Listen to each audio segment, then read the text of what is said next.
والسلام على حبیبہ محمد وعلى آلہ وصحبہ اجمعین۔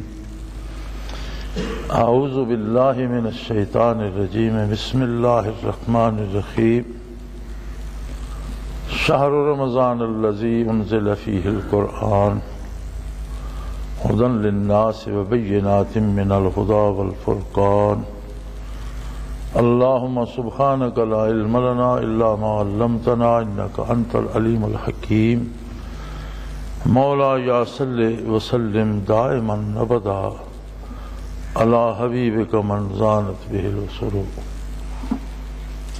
احباب گرامی کو اور تمام مسلمانوں کو رمضان المبارک مبارک ہو، نصیب ہو، اللہ اس کی برکات سے مستفید فرمائے، خطاؤں کو معاف فرمائے اور ٹوٹی پھوٹی نیکیوں کو شرف قبولیت عطا کرے۔ ہماری بدقسمتی یہ ہے کہ ہم نے دین کو رسومات کے انداز میں لیا ہے،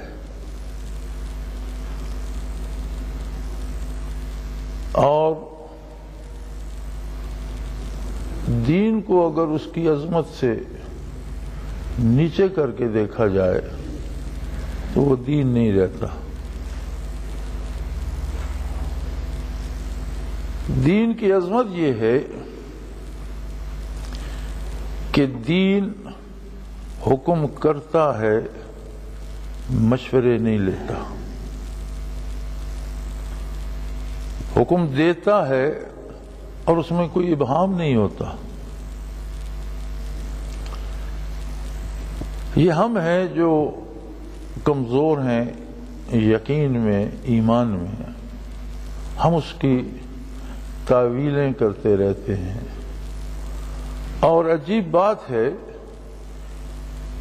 کہ ہم دین کی تعویل گھڑ کے اور دین سے نکل کر عمل کر کے آسانیاں تلاش کرتے ہیں، حالانکہ دو جہان کی آسانیاں اللہ کریم نے دین میں سمو دی ہیں۔ کچھ ہمارے علماء حضرات، اللہ سب کو خوش رکھے اور سب کو نیکی نصیب فرمائے اور قبول فرمائے، مجھ سے سب بہتر ہیں، لیکن اس بات کا دکھ ضرور ہوتا ہے کہ علماء حضرات دین کو بحیثیت دین منوانے میں کامیاب نہیں ہو پا رہے، اور بیشتر برائے نام عالم جو ہیں وہ دنیاوی امور کے لیے ٹونے ٹوٹکے کے طور پر اللہ کی کتاب کو بھی استعمال کرنے کا راستہ بتاتے ہیں۔ رمضان المبارک مہینوں میں ایسا مہینہ ہے جس کا مقام انفرادی ہے، جس کی نظیر نہیں ملتی، جس کا کوئی ثانی نہیں ہے۔ اللہ کریم کے احسانات اپنی مخلوق پر اتنے ہیں کہ گنے نہیں جا سکتے۔ وَإِن تَعُدُّوا نِعْمَتَ اللَّهِ لَا تُحْصُوهَا، اگر تم اللہ کی نعمتیں گننا چاہو وہ گن نہیں سکتے۔ پھر مخلوق میں اور انسان بنایا، پھر انسانوں میں ایمان عطا کیا۔ ان ساری نعمتوں میں جب ذکر فرماتا ہے مومنین کے لیے تو فرماتا ہے لَقَدْ مَنَّ اللَّهُ عَلَى الْمُؤْمِنِينَ إِذْ بَعَثَ فِيهِمْ رَسُولًا۔ اللہ کا احسان ایمان والوں پر یہ ہے کہ ان میں رسول اللہ صلی اللہ علیہ وسلم کو مبعوث فرمایا۔ اس کا یہ مطلب نہیں کہ اللہ کا یہی ایک احسان ہے، اس کے بے پناہ احسانات جو ہیں ان میں یہ سب سے بڑا ہے جسے اللہ نے شمار فرمایا۔ اسی طرح اس ماہ مبارک کے بے شمار فضائل ہیں۔ اس کا پہلا عشرہ رحمتوں کا ہے اور رحمتیں عام بٹتی ہیں، دوسرا عشرہ مغفرت کا ہے اور بخشش عام ہوتی ہے، تیسرا عشرہ جہنم سے رہائی کا ہے جو ہر مانگنے والے کو دی جاتی ہے بشرطے کہ کوئی مانگے۔ اس کا ایک ایک پل اتنا سعید ہے کہ ہر لمحے کی چھوٹی سی نیکی غیر رمضان کی بہت بڑی نیکیوں سے عظیم تر ہے۔ رمضان المبارک میں جو نوافل ادا کیے جاتے ہیں غیر رمضان کے فرائض سے زیادہ ثواب پاتے ہیں۔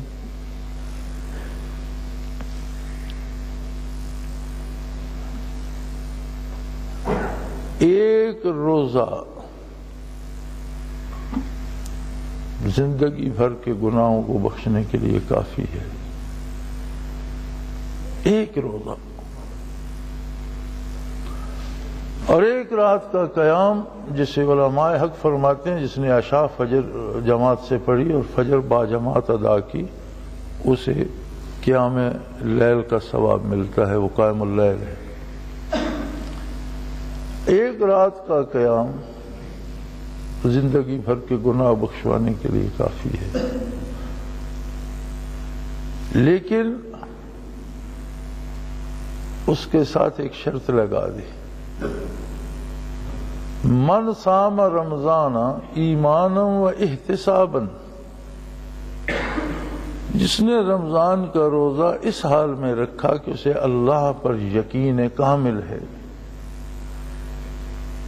اللہ کے نبی، اللہ کی کتاب، ضروریات دین کے ساتھ یقین کامل ہے، ایماناً اس کا یقین غیر متزلزل ہے، و احتساباً اور احتساب کرتے ہوئے اپنے آپ کو تلاش کرتے ہوئے کہ میں کون ہوں۔ احتساب کیا ہے؟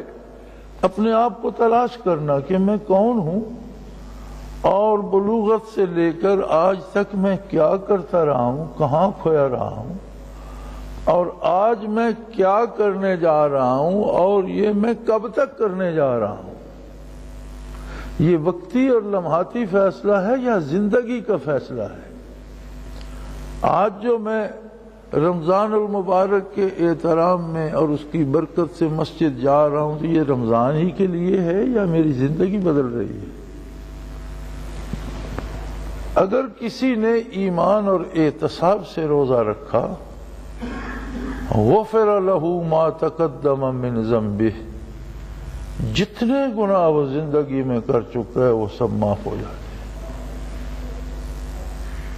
ہیں۔ من قام رمضان ایمانا و احتسابا، اور جس نے رمضان کا قیام کیا رات کو لیکن ایمان اور احتساب کے ساتھ، یقین مکمل ہو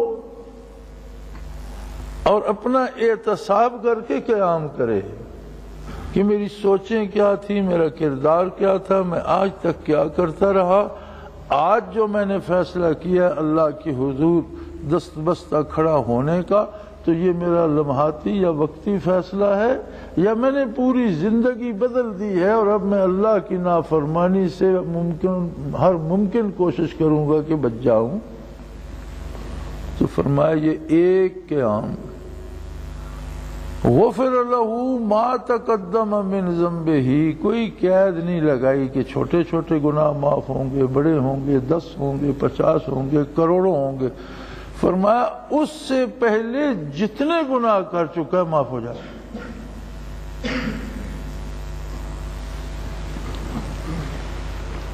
اگر آپ رمضان المبارک کی برکات گنتے جائیں تو شمار ممکن نہیں۔ ایک بات پہ خصوصی توجہ دلائی رب جلیل نے، شہر رمضان، رمضان المبارک کا مہینہ، الذی، وہ عظیم مہینہ، انزل فیہ القرآن، جس میں قرآن حکیم کا نزول شروع فرمایا گیا، جس میں بندے کو، مشت غبار کو، ایک عاجز مخلوق کو کلام الہی سے نوازا گیا۔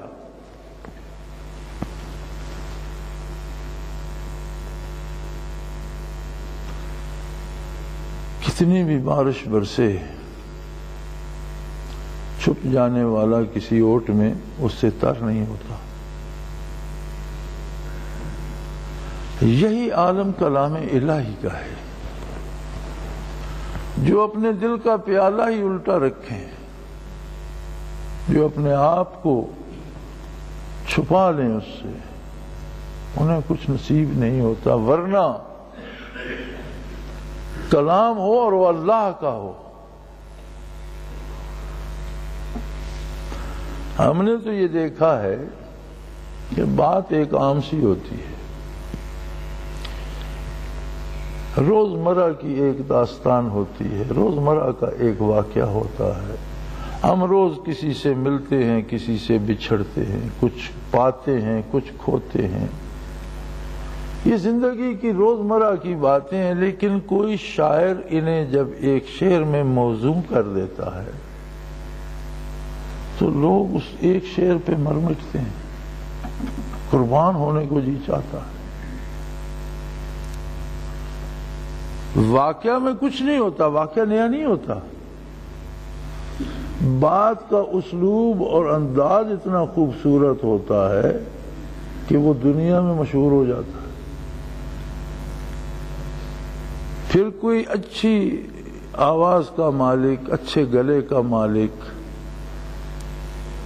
سر سے واقف، راگ سے واقف، اس شعر کو جب وہ گا کر پڑھتا ہے تو کتنے لوگ ہیں جو اس پہ فدا ہو جاتے ہیں۔ اس میں کوئی واقعہ ایسا نہیں ہوتا جو انسانی نظروں سے اوجھل ہو یا پہلی بار کسی نے سنا ہو، ایسا ہوتا ہے، واقعہ عام سا ہوتا ہے۔ اس کی موزونیت، کس طرح سے ان الفاظ کو موزون کیا گیا، پھر گانے والے کا کمال کہ اس کا سر، اس کی لے اور اس کی آواز کا زیر و بم اور اس کا راگ سے شناسائی، تو کتنے لوگوں کو اپنا گرویدہ بنا لیتا ہے۔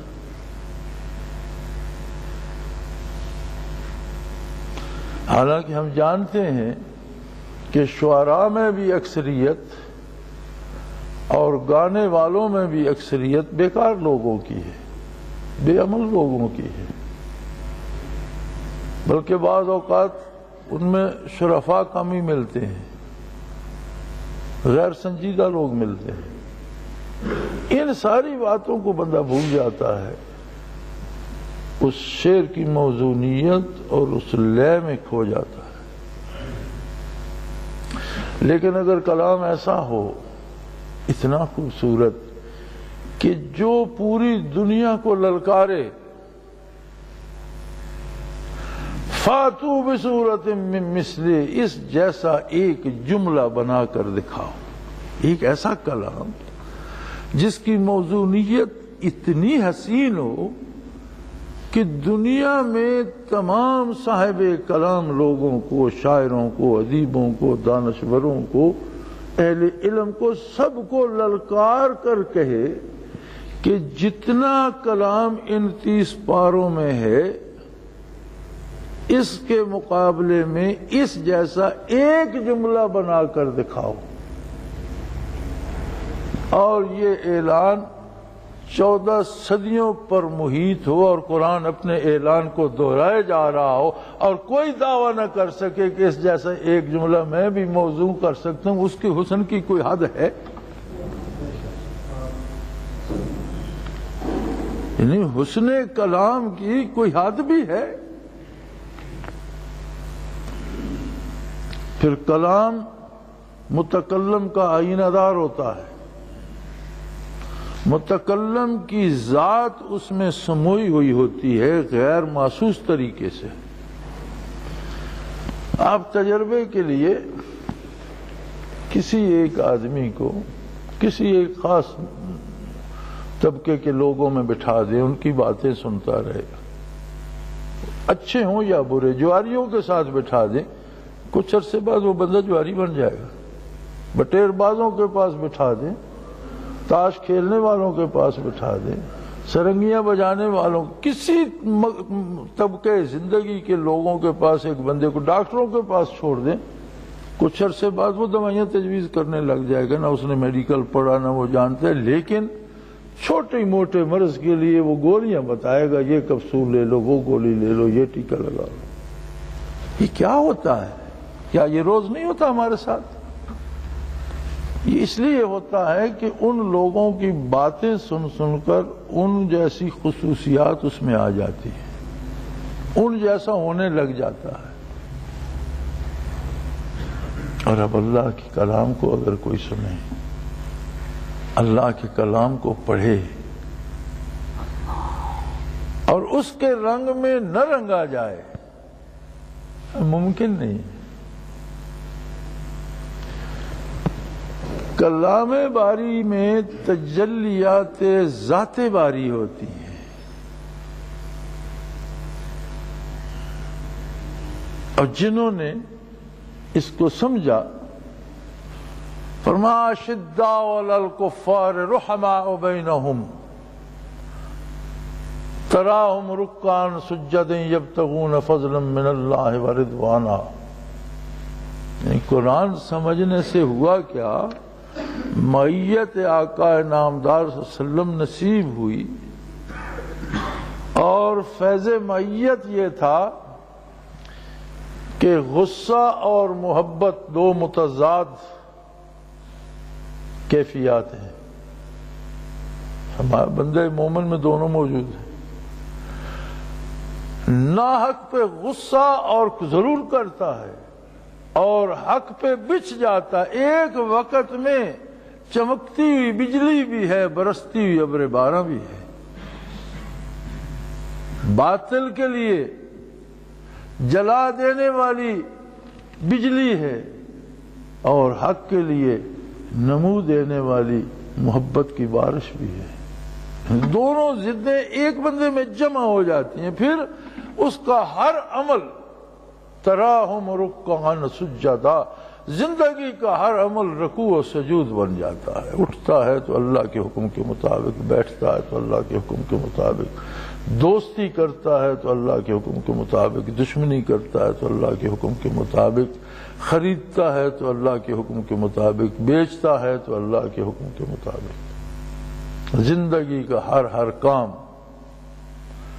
باطل کے لیے برق طپاں ہے، حق کے لیے ابر رحمت ہے، اور زندگی کا ہر کام رکوع و سجود بن جاتا ہے۔ پھر ایسے لوگوں کو بار الہ کچھ ملتا بھی ہے۔ فرمایا اگر تو میرے جمال جہاں آرا کو دیکھنا چاہے، اگر تو میری تجلیات کو اس دنیا میں دیکھنا چاہے، اگر تو میرے انوارات کو اس روئے زمین پر ان مادی آنکھوں سے دیکھنا چاہے، سیماہم فی وجوہہم من اثر السجود، تو پھر ان لوگوں کے چہروں میں مجھے دیکھ، ان کے رخسار پہ میں دمکتا ہوں، ان کی پیشانیوں سے میرا حسن جو ہے وہ ٹپکتا ہے۔ انہیں ملتا یہ ہے کہ وہ آئینہ بن جاتے ہیں جمال باری کا۔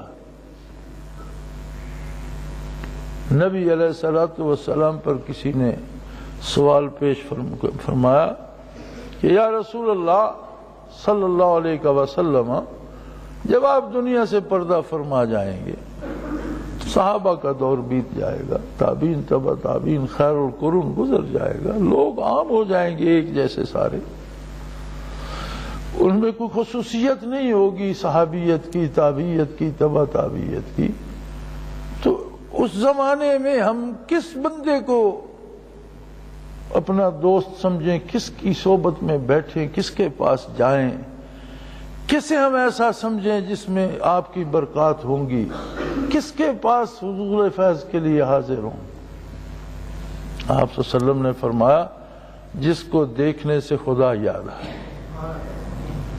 جس کے پاس بیٹھنے سے اللہ کی یاد دل میں آئے پھر اس کے پاس بیٹھنا۔ اگر ایسا زمانہ پاؤ تو ایسے لوگوں کے پاس بیٹھو جن کے پاس بیٹھ کر اللہ کی یاد آ جائے۔ اللہ کی یاد ویسے نہیں آئے گی، ان کے سینے انوار الہی سے معمور ہوں گے، تمہیں تب اللہ کی یاد آئے گی۔ کیونکہ جو کچھ جس کے اندر ہے، اگر کوئی تاش کھیلنے والے اس کے پاس بیٹھو گے تاش کھیلنے والے بن جاؤ گے، اگر کوئی کسی اور شغل کا آدمی ہے اس جیسے ہو جاؤ گے، تو اگر کوئی اللہ کا بندہ ہے تو اس کے پاس بیٹھو گے تو اللہ والے بن جاؤ گے۔ ایسے لوگوں کو تلاش کرنا جن کے پاس بیٹھنے سے اللہ کی یاد آئے۔ تو یہ وہ مبارک مہینہ ہے جس میں اللہ کا کلام نازل ہوا۔ اللہ خالق ہے، ساری باقی سب مخلوق ہے، وہ قادر ہے، باقی سب مجبور ہیں، وہ دینے والا ہے، باقی سب لینے والے ہیں۔ کائنات جس میں ہم بستے یہ تو ہے ہی چھوٹی سی، ساری کائنات کو لے لو، سارے جہانوں کو لے لو، سارے عالمین کو لے لو، اس کی ذات ستودہ صفات کے سامنے نہ ہونے کے برابر ہے، کوئی کچھ بھی نہیں۔ وہ ایسی ذات ہے جو ہر آن، ہر وقت، ہر گھڑی، ہر لحظہ، ہر جا موجود ہے۔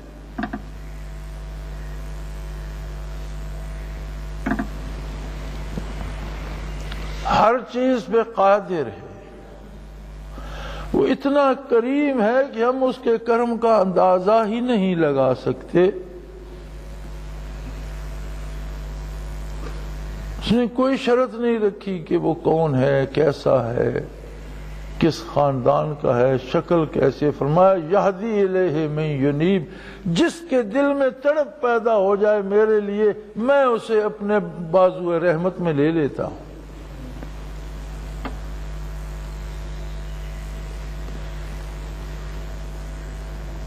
کمال ہے۔ اس سب کے باوجود اگر مخلوق دور ہے تو صرف اللہ سے، کیسی عجیب بات ہے۔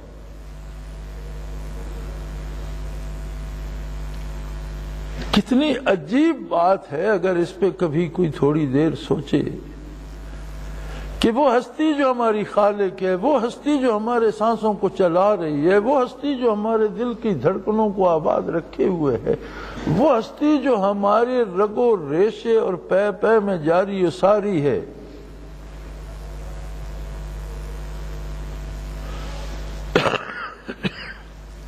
اقرب الیہ من حبل الورید، رگے جاں سے قریب تر ہے، ہم اسی سے دور ہیں۔ ہمیں خیال ہی نہیں آتا کہ اللہ ہے بھی کہ نہیں۔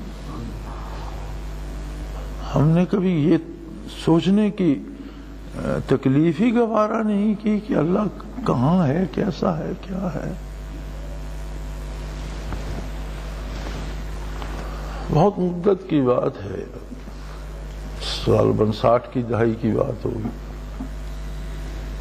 میں سیالکوٹ میں آپ کے پاس ٹھہرا ہوا تھا، شام کو ہم نے ذکر کیا، سیری کو ذکر کیا۔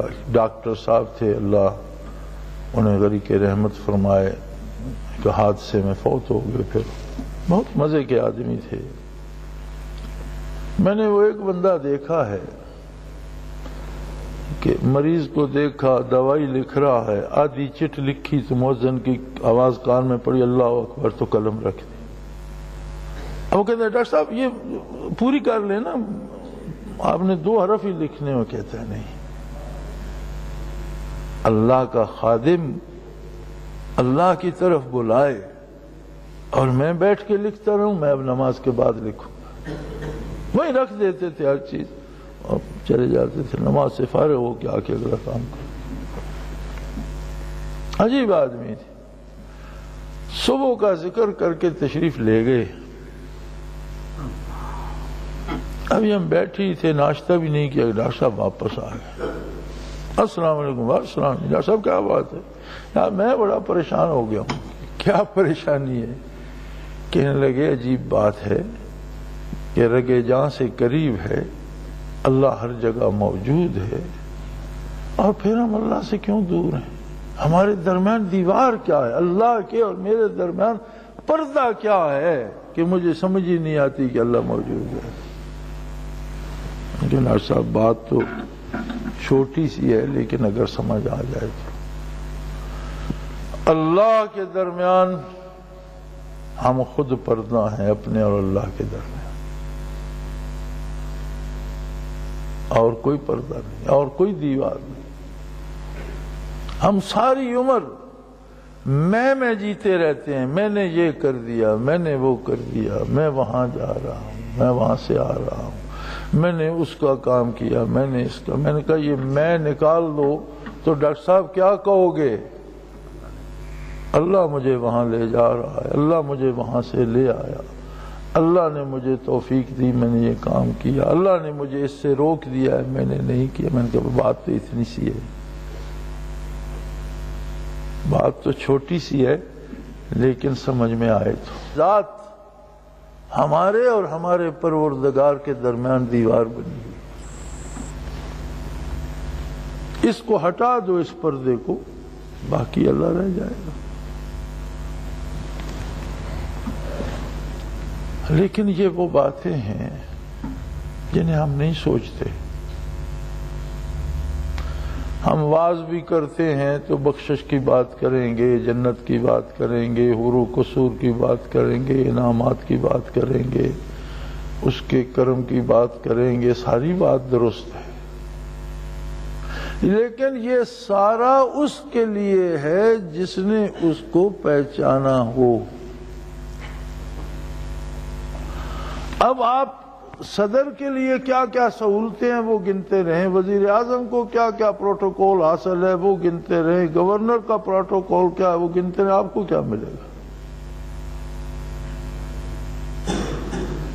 اسی طرح ثواب گنتے رہیں، جنت کی نعمتیں گنتے رہیں، آخرت کے درجات گنتے رہیں۔ بھئی اس بات کو تو، اس کی اہمیت اپنی جگہ، آپ یہ سب سے پہلے یہ سوچو کہ میرے لیے کیا ہے، کیا میں گورنر ہوں تو پھر تو گورنر کا سارا پروٹوکول از خود مجھے ملے گا،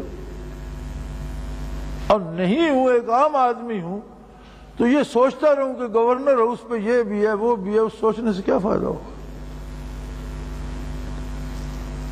جنت اللہ کی بیش بہا نعمت ہے، لیکن جنہوں نے رب کو پہچانا، مانا اور اس کے ہو گئے، ان کی رہائش ہے۔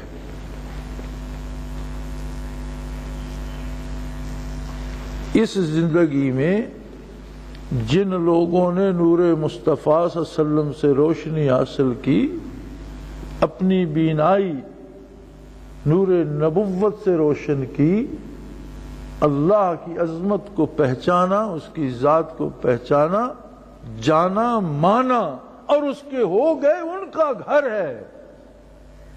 ماں و شما کے لیے نہیں ہے کہ جس کا جی چاہے منہ اٹھائے اور جنت میں جا دھمکے، ورنہ تو جنت میں جانے والے ایسے لوگ بھی ہیں۔ علامہ ابن کثیر رحمۃ اللہ تعالی علیہ نے اپنی معرکۃ الارات تفسیر میں ایک حدیث نقل فرمائی ہے۔ اکثر علماء تفسیر ابن کثیر کو حدیث کی کتابوں میں شمار کرتے ہیں، تو انہوں نے ہر واقعہ پہ اس واقعہ کی جتنی حدیثیں مل سکی ممکن حد تک اس پہ جمع کر دیں، اور بے شمار مبارک احادیث اور ارشادات نبوی تفسیر ابن کثیر میں ملتے ہیں۔ وہ فرماتے ہیں کچھ لوگ قبروں سے اٹھیں گے، صحابہ کبار، جسم کے پرخچے اڑے ہوئے، ہر رگ سے، ہر زخم سے خون جاری ہے، زرہ پہنی ہوئی ہے، تلوار ہاتھ میں ہے، ڈھال اٹھائے ہوئے، قیامت بپا ہو گئی، جس حال میں شہید ہوئے تھے اس میں کھڑے ہو گئے۔ اب لوگ اٹھ کر جا رہے ہیں حساب کتاب کی طرف، وہ اٹھیں گے تو چل پڑیں گے، ازلفت الجنت غیر بعید، جنت بھی قریب سجی سجائی کھڑی ہوگی، تو تلوار کے دستے سے دروازہ کھٹکھٹائیں گے، دروازہ کھولو۔ نبی کریم صلی اللہ علیہ وسلم نے خبر دی کہ خازن جو جنت کا نگران اعلیٰ ہے فرشتہ، وہ عرض کرے گا حضور ابھی تو حساب کتاب باقی ہے، ابھی تو قیامت قائم ہوئی ہے، لوگ قبروں سے اٹھے ہیں اور جا رہے ہیں میدان حشر میں اپنے حساب کتاب کی طرف، ادھر حضور نبی کریم صلی اللہ علیہ وسلم کا جھنڈا گڑا ہے، آپ بھی جائیے اپنا حساب کتاب کروا کے آئیے، جنت حاضر ہے۔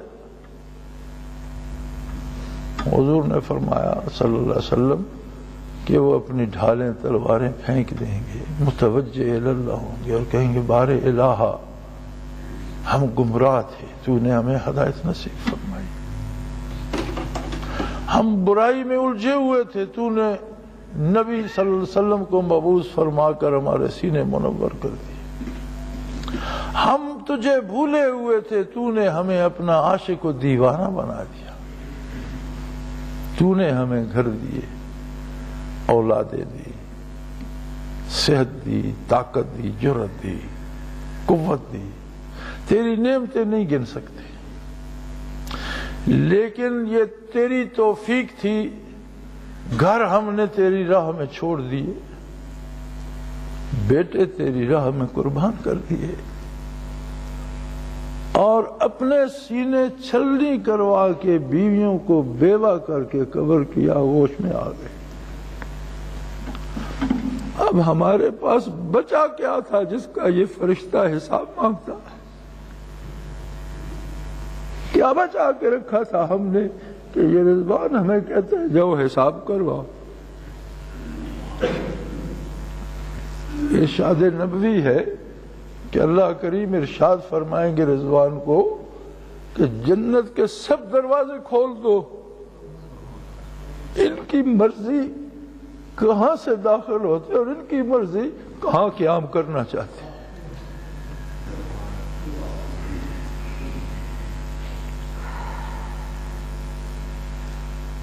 اس لیے کہ وہ لوگ تھے جن کا گھر جنت ہے، جنہوں نے جانیں دے کر، جنہوں نے گھر لٹوا کر، جنہوں نے سب کچھ قربان کر کے اپنے آپ کو اس کا اہل ثابت کیا اور اللہ کی ذات، اس کی محبت اور حق میں فنا ہو گئے۔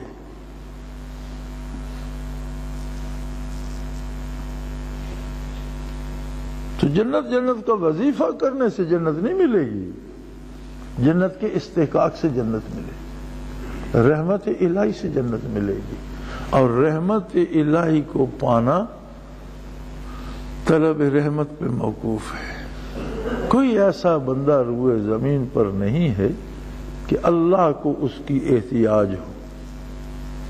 بندے کو اللہ کی احتیاج ہے، اللہ محتاج نہیں ہے کہ کسی کو پکڑتا پھرے، مناتا پھرے کہ آ جاؤ، نہیں، یہ بندے کی ضرورت ہے کہ اس کا گزارا اس اللہ کے سوا نہیں ہو رہا۔ ہم اپنے اپنے دکھوں کی پوٹلی اٹھائے پھرتے ہیں، ہم اتنے خود غرض ہیں کہ ساری زندگی ہمیں دنیا میں صرف اپنے دکھ نظر آتے ہیں۔ کتنے لوگ ہیں جنہیں یہ خیال بھی ہے کہ میں تو دکھی ہوں ہی، اس میرے پڑوسی کا کیا حال ہے، اس دوسرے مسلمان بھائی کا کیا حال ہے۔ اولاد کو، بیویوں کو، والدین کو چھوڑ کر لوگ اپنے دکھ لیے پھرتے ہیں۔ اتنی فرصت نہیں کہ کوئی یہ بھی سوچے کہ میرا بوڑھا والد بھی شاید دکھی ہوگا کہ اسے تکلیف ہوگی۔ اتنے خود غرض ہو گئے ہم کہ بہت کم لوگ ہیں جو گھر میں سے کسی اور کے بارے بھی سوچے، اور گھر سے باہر سوچنے والا تو شاید ضرور ہوں گے لیکن کم نہیں دیکھے۔ تو بڑا وسیع و ظرف ہے تو اسے اپنی اولاد کی فکر ہے، اپنے گھر کی فکر ہے، اپنے کاروبار کی، اس سے باہر ہم نکلتے ہی نہیں۔ اللہ کی اس وسیع کائنات میں کون کس مصیبت میں مبتلا ہے، اگر ہم یہ دیکھتے تو ہم سمجھ جاتے کہ میں تو دکھی ہوں ہی نہیں۔ شیخ سعدی علیہ رحمہ ساری عمر صحرا نوردی کرتے رہے اور پھرتے رہے، اور کام کاج کم کرتے تھے، مزدوری کم کرتے تھے، چلتے پھرتے اور پڑھتے رہتے تھے۔ جوتے گھس گئے، ٹوٹ گئے، ختم ہو گئے، ننگے پاؤں کسی مسجد میں داخل ہوئے تو بے شمار جوتوں کی قطاریں باہر دیکھیں تو بڑی حسرت پیدا ہوئی کہ بار الہ میں مجھ غریب کے پاس تو کوئی ٹوٹا پھوٹا جوتا بھی نہیں رہا۔ اندر داخل ہوئے تو ایک شخص کو دیکھا، اس کا ایک پاؤں ہی نہیں تھا۔ فوراً خیال آیا بار الہ میں کتنا خود غرض، الحمدللہ میرے تو پاؤں سلامت ہے، یہاں تو ایسے بھی ہیں جن کے پاؤں ہی نہیں ہے، میں جوتے کو کیوں رو رہا ہوں، میں کیسا بے وقوف۔ جب ہم اپنے ننگے پاؤں دیکھتے ہیں انہیں بیٹھ کر رونا شروع کر دیتے ہیں، اور ہم یہ دیکھنا بھول جاتے ہیں کہ کتنے ایسے لوگ ہیں جن کے پاؤں ہی نہیں، میرے پاس پاؤں تو ہیں۔ بندے پر یہ حالت تب آتی ہے جب وہ اللہ سے آشنا نہیں ہوتا، اور جب وہ اللہ سے آشنا ہوتا ہے۔ آج میں صبح جبل الطارق دیکھ رہا تھا، جسے انگریز جبرالٹر کہتے ہیں، اور ہم بھی ان کی پیروی میں جبرالٹر ہی کہتے ہیں۔ یہ جو بازنیاں آپ سنتے ہیں، یہ مسلمانوں کی ریاست تھی، اس کا نام بوسینا تھا۔ اس بگڑی ہوئی زبان نے بوسینا کو بازنیاں بنا دیا، ہم بھی بازنیاں ہی کہتے ہیں۔ یہ جو آپ چیچنیاں سنتے ہیں، یہ جو نئی ریاستیں روس سے آزاد ہوئیں، یہ مسلمان ریاست تھی، اس کا نام تھا شیشان۔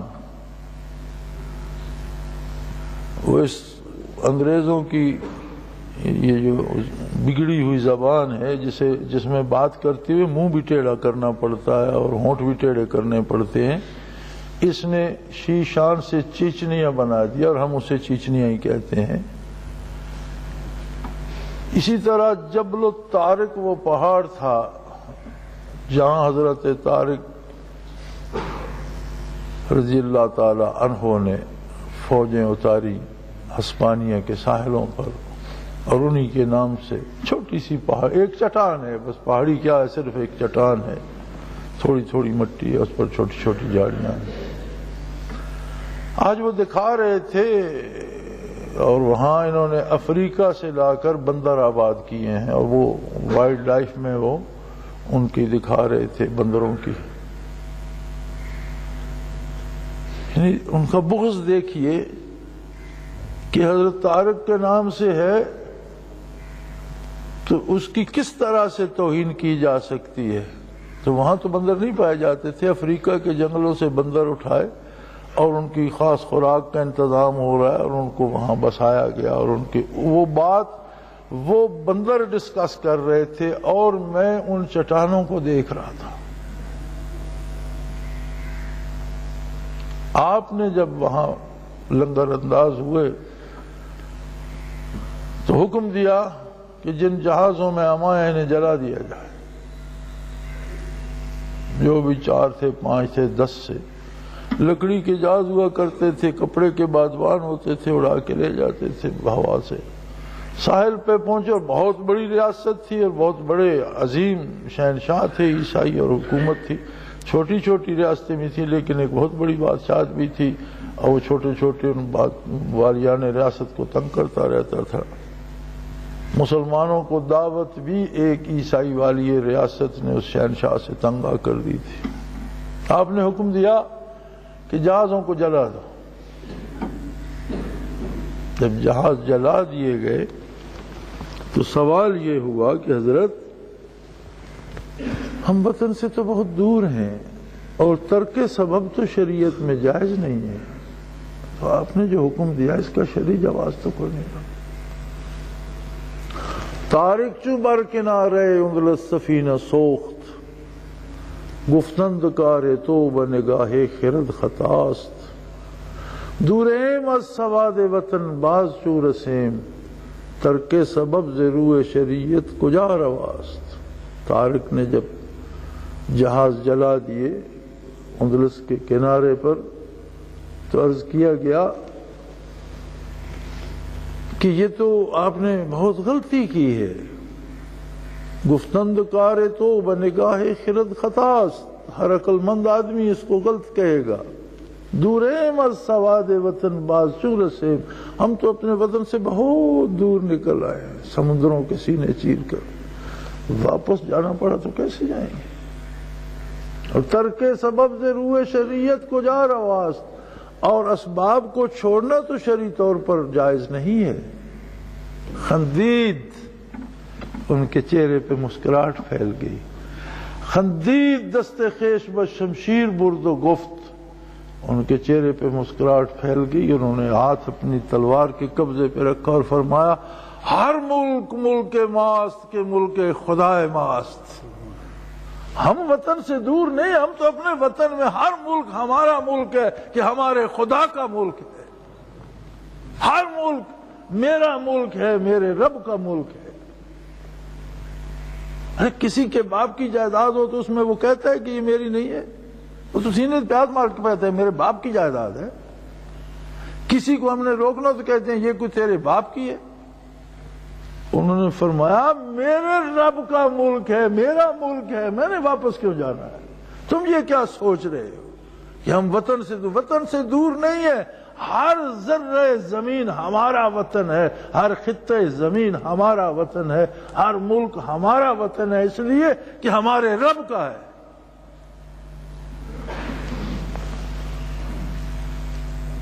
خندید دست خیش بس شمشیر برد و گفت ہر ملک ملک ماست کے ملک خدا ماست۔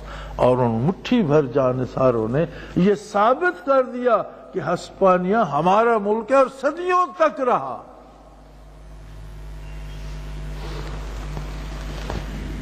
آج بھی ہسپانیہ کی مساجد اور امراء کی رہائش گاہیں اور محلات عجوبہ روزگار ہیں، نشانیاں ہیں مسلمانوں کی، مسلمان نہیں ہے۔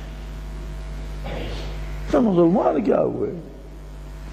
مٹھی بھر آئے، سارے ہسپانیہ پر چھاگر، سارے ہسپانیہ پر حکمران تھے، تو غائب ہو گئے، کیا ہوا؟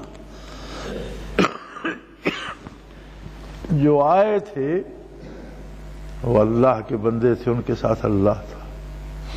جو غائب ہو گئے وہ اللہ سے غائب ہو چکے تھے، اللہ کو بھول چکے تھے، عیش و عشرت میں اور اپنی دنیاوی آسائشوں میں کھو گئے تھے، عظمت الہی کو بھول گئے تھے، تو غائب ہو گئے۔ آج ہم جہاں کھڑے ہیں، ایک جملہ جو بڑا چبھتا ہے مجھے، ہر بندہ کہتا ہے مسلمان دنیا میں رسوا ہے، کافروں نے تباہی مچا رکھی ہے، مسلمانوں پہ غالب ہیں۔ اب یہ کافروں کی سازش ہے کہ ہماری مسجدوں میں بھی گولی چلتی ہے، ہمارے بازاروں میں بھی گولی چلتی ہے، ہماری عبادت خانوں میں بھی بم چلتے ہیں، دکانوں میں بھی، دفاتر، کوئی جگہ محفوظ نہیں ہے۔ ایک عبیر ابو ذری تھے فیصل آباد کے، اللہ ان کی مغفرت فرمائے، فوت ہو گئے، مزاحیہ شاعر تھے، بڑے اچھے اور بڑے بامانی شعر کہا کرتے تھے۔ تو ایک روز میں ان کا مشاعرہ سن رہا تھا ٹیلی ویژن پر، تو انہوں نے ایک نظم پڑھی، اس کا ایک شعر مجھے یاد رہ گیا۔ سارا اس وقت بہت کم ہوتے تھے، لیکن شاید انہوں نے پیش گوئی کر دی کہ ہوتے ہیں شہروں میں ہر روز دھماکے، ہوتے ہیں شہروں میں ہر روز دھماکے، رہتی ہے میرے دیس میں شبرات ہمیشہ۔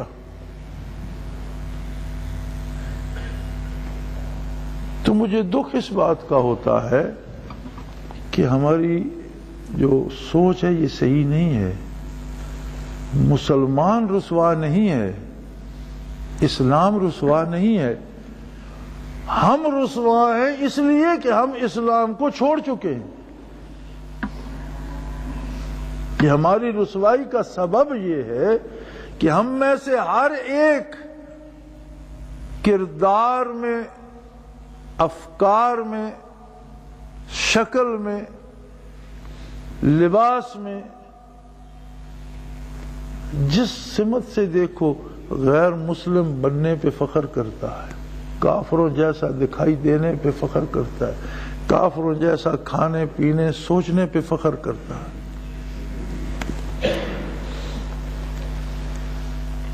وضع میں تم ہو نصارہ اور تمدن میں ہنود، شکل تم نے عیسائیوں جیسی بنا لی اور کردار ہندوؤں جیسا، رسومات ہندوؤں سے لے لی اور شکل عیسائیوں سے لے لی۔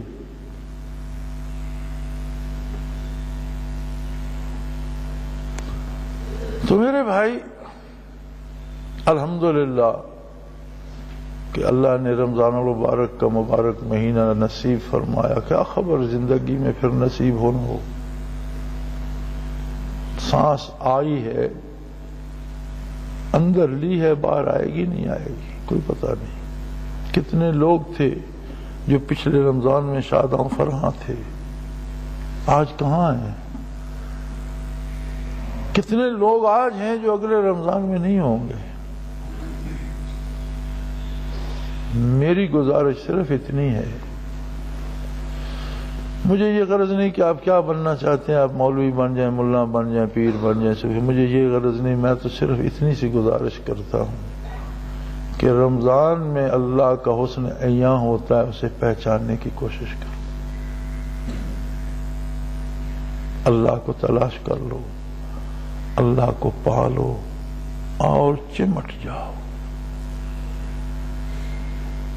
باقی سب باتیں اسی پہ چھوڑ دو، وہ سب سے بہتر کرنے والا ہے۔ وآخر دعوانا الحمدللہ رب العالمین۔